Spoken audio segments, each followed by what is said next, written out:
जय हिंद दोस्तों, मेरा नाम अनुज है। अध्ययन विथ अनुज ऑफिशियल चैनल पर आप सभी लोगों का स्वागत है। दोस्तों, आज के वीडियो में मैं आपके लिए फिर से 20 अति महत्वपूर्ण जीके के प्रश्न लेकर के हाजिर हूं। ये बहुत ही महत्वपूर्ण प्रश्न है, ध्यान से देखिएगा। आइए शुरू करते हैं। भारत के संविधान में किस मौलिक अधिकार के अंतर्गत बंधुआ मजदूरी पर रोक है? तो भारतीय संविधान का अनुच्छेद 23 कहता है कि किसी भी व्यक्ति के दुर्व्यापार और बाल का प्रतिषेध होगा, जो कि शोषण के विरुद्ध अधिकार के अंतर्गत दर्ज किया गया है। अनुच्छेद 23, ऑप्शन आपका सी वाला सही होगा। इसका मतलब हुआ कि किसी भी व्यक्ति की खरीद बिक्री नहीं की जा सकती, बेगारी नहीं करवाई जा सकती, उससे जबरदस्ती काम नहीं लिया जा सकता।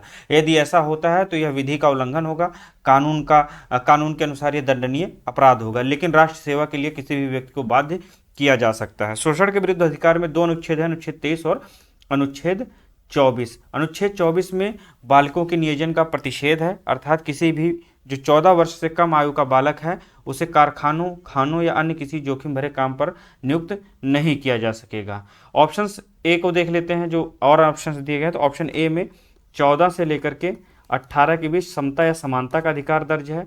धार्मिक स्वतंत्रता का अधिकार 25 से 28 में दर्ज किया गया है। संवैधानिक उपचारों का अधिकार अनुच्छेद 32 में है, जिसमें उच्चतम न्यायालय 5 तरह की रिट जारी करता है। ऑप्शन आपका सी वाला सही होगा। नेक्स्ट क्वेश्चन पर आते हैं।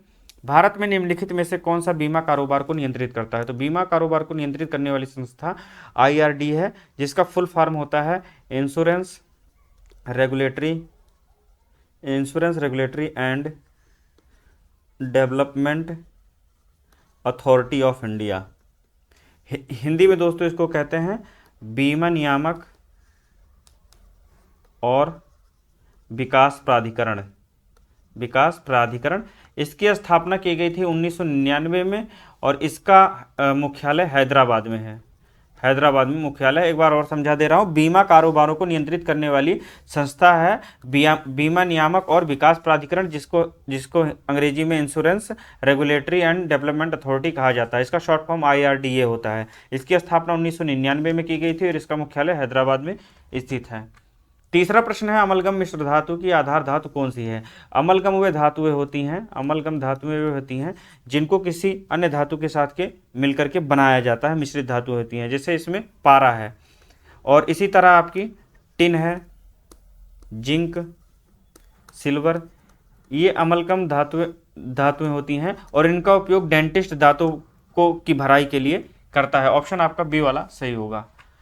प्रश्न नंबर 4 है, वायु में कार्बन के कण निकालने में कौन से सिद्धांत का प्रयोग किया जाता है? तो वायु में कार्बन के कणों को निकालने के लिए दोस्तों वैद्युत कण संचालन का प्रयोग किया जाता है। वैद्युत कण संचालन सिद्धांत का प्रयोग किया जाता है। ऑप्शन आपका सी वाला सही होगा। इसको अंग्रेजी में इलेक्ट्रोफोरेसिस कहते हैं और यह एक ऐसी विधि होती है जिसके अंतर्गत पदार्थ के धनावेशित कण विस्थापित होकर ऋणात्मक इलेक्ट्रोड में तथा ऋणात्मक कण धनात्मक इलेक्ट्रोड की तरफ विस्थापित हो जाते हैं। और इसी वायु से कार्बन निकालने की पद्धति क्या कहलाती है? वैद्युत कण संचालन या इलेक्ट्रोफोरेसिस कहलाती है। ऑप्शन आपका सी वाला सही होगा। महासागर की सबसे बड़ी मछली कौन सी है? तो महासागर की सबसे बड़ी मछली व्हेल शार्क होती है, जिसकी लंबाई 18 मीटर होती है और वजन इसका 20 टन होता है। दोस्तों ये शांत धीमा तैरने वाली होती है, शांत मछली होती है और धीमी तैरने वाली मछली होती है। ये अधिकतर उष्ण कटिबंधीय समुद्री क्षेत्रों में पाई जाती है। ऑप्शन आपका डी वाला सही है। महासागर की सबसे बड़ी मछली व्हेल शार्क होती है। मानव शरीर में आयरन की अधिकता के कारण निम्न में से कौन सी बीमारी होती है? यहाँ पर होना था कौन सी बीमारी होती है? तो ये हेमोक्रोमेटिसिस होती है। ऑप्शन आपका बी वाला सही होगा। हेमोक्रोमेटिसिस में क्या होता है कि शरीर में आयरन की मात्रा आयरन की मात्रा बाहर निकलने की वजह शरीर के कई अंगों में जमा हो जाती है और इस तरह से शरीर के जो अंगों की कार्य प्रणाली है वह असामान्य हो जाती है, जिसे अंग्रेजी में हम लोग हेमोक्रोमेटिसिस कहते हैं। ऑप्शन आपका बी वाला सही होगा। निर्जन वन प्रांतों में उगने वाली बिच्छू बूटी के पौधे अपनी सुरक्षा के लिए किसका उपयोग करते हैं? बिच्छू बूटी के पौधे अर्थात नेटल लीफ, इसे अंग्रेजी में नेटल लीफ कहते हैं और ये अपनी सुरक्षा के लिए रोयों का प्रयोग करते हैं। इनका वैज्ञानिक नाम है आर्टिका डाई अर्टिका डाई ओंका इसका वैज्ञानिक नाम होता है। और यह एक तरह की जो है एंटीऑक्सीडेंट होती है, एंटीऑक्सीडेंट होती है। ऑप्शन आपका डी वाला सही होगा।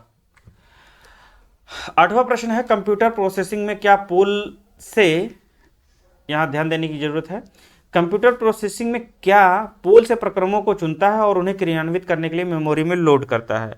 तो कंप्यूटर प्रोसेसिंग में जॉब शेड्यूलर जो होता है वो पूल से प्रोसेसर्स को सिलेक्ट करता है, उसके बाद में उसे एग्जीक्यूट करने के लिए मेमोरी में लोड कर देता है। तो ऑप्शन आपका ए वाला सही होगा। फिर से मैं समझा देता हूं, कंप्यूटर प्रोसेसिंग में जॉब शेड्यूलर पूल से प्रोसेसर्स को चुनता है अर्थात सिलेक्ट करता है और उसके बाद में उसे एग्जीक्यूट करने के लिए मेमोरी में लोड कर देता है। ऑप्शन आपका ए वाला सही होगा। 8वां प्रश्न है, मार्बल कैंसर क्या है। आप लोग जानते हैं कि मार्बल कैंसर अम्लीय वर्षा के कारण मार्बल का क्षरण होता है। जो अम्लीय वर्षा के कारण मार्बल क्षरण होता है उसी को हम लोग मार्बल कैंसर के नाम से जानते हैं। दोस्तों, जैसा कि आप लोग जान रहे हैं कि ताजमहल की जो पीलेपन का कारण है, ताजमहल में पत्थरों की क्षरण का कारण है, वह अम्लीय वर्षा है, जिसके लिए मुख्य तौर पर SO2, NO2 अर्थात सल्फर डाइऑक्साइड और नाइट्रोजन ऑक्साइड जिम्मेदार गैसें होती हैं और यही अम्ल वर्षा की मुख्य कारक गैसें हैं। अम्ल वर्षा किस तरह से निर्धारित की जाती है, तो अम्लों का निर्धारण pH मान के आधार पर किया जाता है। यदि मान लीजिए कि किसी का मानक 7 है तो वह उदासीन होगा, यदि 7 से ज़्यादा है तो क्षारीय होगा और 7 से कम है तो अम्लीय होगा।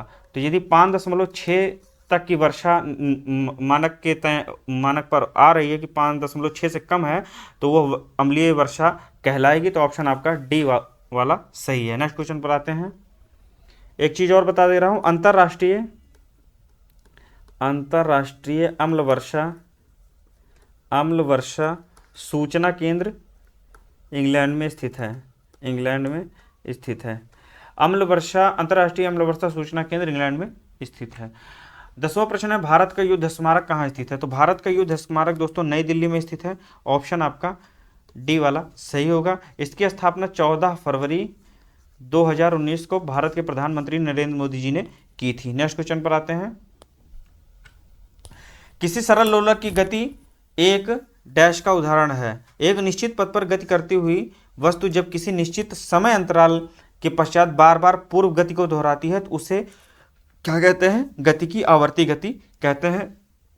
तो ऑप्शन आपका सरल लोलक की गति इसी पर आधारित होती है। तो ऑप्शन आपका सी वाला सही होगा, आवर्ती गति। इसके अतिरिक्त झूलते हुए बालक की गति भी इसी के अंतर्गत आएगी। स्प्रिंग को यदि आप खींचते हैं, स्प्रिंग के खींचने पर होने वाली गति, वो भी जो है इसी का आवर्ती गति का ही उदाहरण होगा। नेक्स्ट क्वेश्चन पर आते हैं। पटाखे का विस्फोट किसका उदाहरण है। तो पटाखे का विस्फोट दहन का उदाहरण होता है। पटाखों का फूटना द्रुत दहन के अंतर्गत आता है, द्रुत दहन। ऑप्शन आपका बी वाला सही होगा। दहन करने के लिए 3 जिम्मेदार कारक होने चाहिए। पहली बात तो दहनशील जो पदार्थ होता है, मान लीजिए पेट्रोल है, डीजल है, इस तरह का कोई चीज़, और उसके लिए दहन को पोषक पदार्थ जो होते हैं, जैसे मान लीजिए ऑक्सीजन है, बिना ऑक्सीजन के उपस्थिति के ये पेट्रोल जलेगा नहीं। और उसके बाद ज्वलनताप, जलाने की जो वस्तु होती है, उसी पर जो है पटाखा होगा और ये क्रिया क्या कहलाएगी, दहन कहलाएगी। नेक्स्ट क्वेश्चन पर आते हैं। निम्नलिखित में से कौन सा एक मानव शरीर में गतिविधि और हाथ आंख समन्वय के लिए जिम्मेदार अंग है। जो हाथों और आंखों का समन्वय स्थापित करता है। मान लीजिए आपने किसी वस्तु को देखा और आप उठाना चाह रहे हैं तो आंख से देख करके हाथ से जब उठाते हैं तो इस गतिविधि को समन्वित कौन सा अंग करता है, तो यह मस्तिष्क करता है। ऑप्शन आपका सी वाला सही होगा। मस्तिष्क पूरे शरीर तथा स्वयं तंत्रिका तंत्र का नियंत्रण कक्ष होता है। मनुष्य का मस्तिष्क अस्थियों के खोल क्रोमियम में बंद रहता है। नेक्स्ट क्वेश्चन पर आते हैं। निम्नलिखित में से त्वचा रोग किसके कारण होता है। दोस्तों, त्वचा रोग प्रोटोजोआ, बैक्टीरिया, वायरस तीनों के कारण होता है। ऑप्शन आपका डी वाला सही है। 15वां क्वेश्चन है। निम्नलिखित में से कौन सा रोग जल प्रदूषण से होता है। जल प्रदूषण से होने वाले रोग हैं हैजा और टाइफाइड दोनों होता है। ऑप्शन आपका सी वाला सही होगा। जो हैजा होता है ब्रीवियो कोलेरी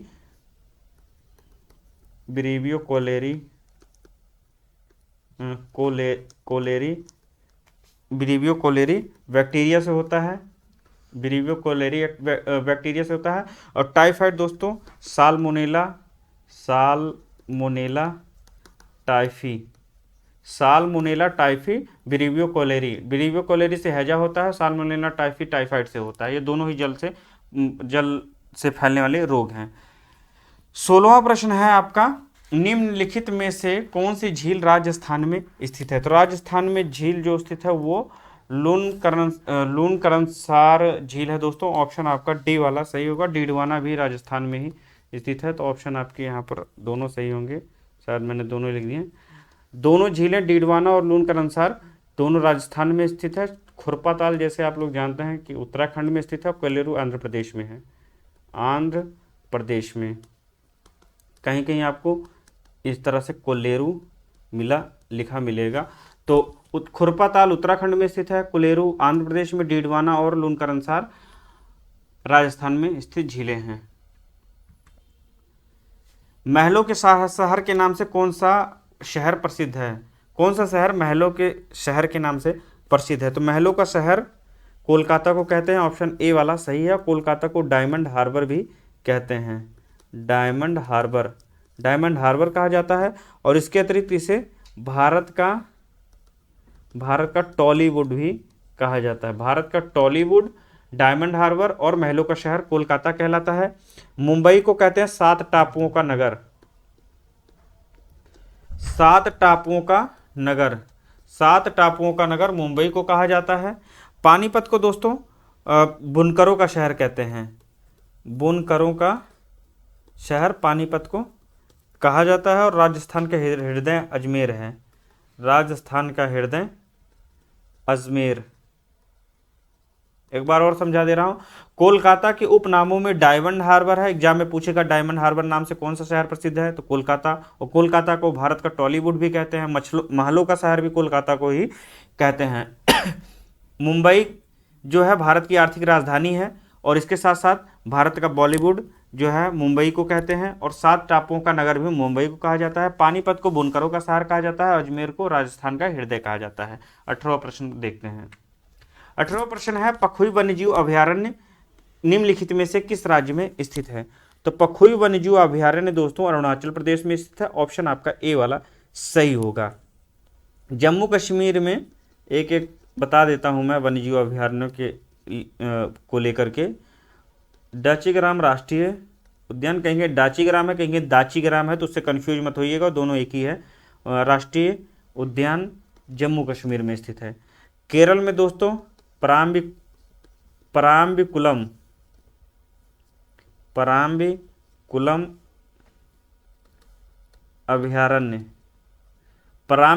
अभयारण्य केरल में स्थित है। और मिजोरम में डाम्फा अभयारण्य है, डाम्फा अभयारण्य। पखुई वन्यजीव अभयारण्य अरुणाचल प्रदेश, जम्मू कश्मीर में दाचीग्राम राष्ट्रीय उद्यान है, केरल में पराम्बिकुलम अभयारण्य है, और मिजोरम में डाम्फा अभयारण्य है। 19वां प्रश्न है, विश्व पर्यावरण संरक्षण दिवस किस दिन मनाया जाता है? तो विश्व पर्यावरण संरक्षण दिवस 26 नवंबर को मनाया जाता है। ऑप्शन आपका सी वाला सही होगा। इसी दिन राष्ट्रीय विधि दिवस भी मनाया जाता है। राष्ट्रीय विधि दिवस और विश्व पर्यावरण संरक्षण दिवस 26 नवंबर को मनाते हैं। विश्व शौचालय दिवस 19 नवंबर को मनाया जाता है। विश्व शौचालय दिवस 19 नवंबर को मनाया जाता है। और 21 नवंबर को विश्व टेलीविज़न दिवस मनाया जाता है। विश्व टेलीविज़न दिवस मनाते हैं। 14 नवंबर को आप लोग जान ही रहे हैं कि बाल दिवस मनाया जाता है, बाल दिवस। और अंतर्राष्ट्रीय स्तर पर जो है अंतर्राष्ट्रीय मधुमेह दिवस मनाते हैं। फिर से एक बार बता दे रहा हूँ, 19 नवंबर को विश्व शौचालय दिवस, 21 नवंबर को विश्व टेलीविज़न दिवस, और 26 नवंबर को राष्ट्रीय विधि दिवस तथा विश्व पर्यावरण संरक्षण दिवस। 14 नवंबर को बाल दिवस, इसके साथ अंतर्राष्ट्रीय स्तर पर मधुमेह दिवस मनाया जाता है। ऑप्शन आपका सी वाला सही होगा। 20वां प्रश्न देखते हैं। कौन सा परमाणु विद्युत गृह महाराष्ट्र में स्थित है? तारापुर परमाणु विद्युत गृह जो कि पहला परमाणु विद्युत गृह था, यह महाराष्ट्र में स्थित है। ऑप्शन आपका ए वाला सही होगा। रावत भाटा आप लोग जान रहे हैं कि राजस्थान में स्थित है।